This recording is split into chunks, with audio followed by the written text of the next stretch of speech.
প্রায় 7 বিঘা জমিতে এবছর আমরা করলা চাষ করেছি এবং 7 বিঘা জমিতে আমরা এবছর কীভাবে করলা চাষ করেছি এবং এবছর আমাদের করলার ফলন কীরকম হয়েছে সম্পূর্ণ বিস্তারিত তথ্য নিয়ে আজকে থাকছে আমাদের আলোচনা। এবং ভিডিওটিকে আপনারা স্কিপ না করে শুরু থেকে শেষ পর্যন্ত অবশ্যই দেখুন। যে সকল চাষি ভাইরা এবছর আপনারা করলা চাষ করেছেন আজকে আপনাদের জন্য এই ভিডিওটি তৈরি করা।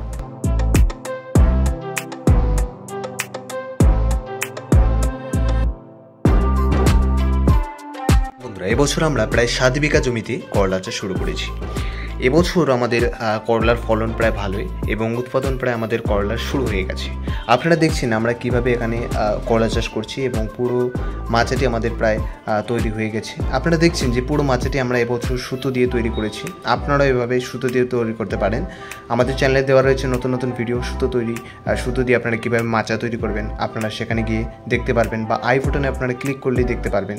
আপনারাও খুব সহজে এবং কম খরচের মধ্যে আপনারা সুতো দিয়ে মাচা তৈরি করতে পারেন। প্রায় 6-7 বিঘা জমিতে আমরা প্রতি বছর এভাবেই মাচা তৈরি করি এবং এভাবে আমরা প্রতি বছর করলা চাষ করে থাকি। একই খরচে আমরা প্রতি বছর এই করলা আমরা চাষ করে থাকি। বন্ধুরা, এবছর আমাদের করলা চাষে ব্যাপক হারে ফলন হয়েছে এবং প্রতি বছর আমরা করলা চাষ করে থাকি। এই করলার ফলন আপনারা দেখছেন খুবই ভালো এবং এই করলার যে জাতটি রয়েছে এটা US 1315 জাতের। এবছর আপনারা যারা এই করলা জাতটি চাষ করেছেন আপনারা দেখুন, অবশ্যই আপনারা ফলন পাবেন। এবং আমাকে কিছু চাষি ভাই কমেন্ট করছেন যে তাদের US 1315 জাতের যে করলার বীজটি অর্থাৎ এই বীজটি রয়েছে তাদের গাছের বৃদ্ধি সঠিকভাবে হচ্ছে না, কিছু পোকার সংক্রমণ বা তাদের বৃদ্ধি কম হচ্ছে। তো আপনারা অবশ্যই আজকের ভিডিওটিতে লক্ষ্য করুন এবং আমরা প্রতিটি গাছ প্রায় 6 থেকে 7,000 বা 8,000 গাছ আমরা লাগিয়েছি করলার এবছর। আর দেখুন কীরকম ফলন হয়েছে এবং গাছের বৃদ্ধি আপনারা অবশ্যই দেখতে থাকুন এবং কীভাবে আপনারা ট্রিটমেন্ট করবেন এই সম্পর্কিত ভিডিও আমি খুব দ্রুত নিয়ে আসবো। তো এরকমভাবে আপনারা প্রতি বছর করলা চাষ করতে পারেন।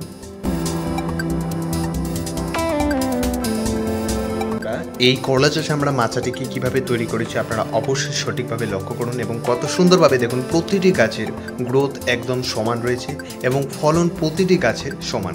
প্রায় 6 বিঘা জমিতে এবছর এরকমভাবে ফলন এবং প্রতিটি গাছের গ্রোথ প্রায় সেমভাবে হয়েছে। এইভাবে যদি আপনারা করলা চাষ করতে পারেন তাহলে প্রতি বছর আপনারা ভালো পরিমাণে প্রফিট করতে পারবেন।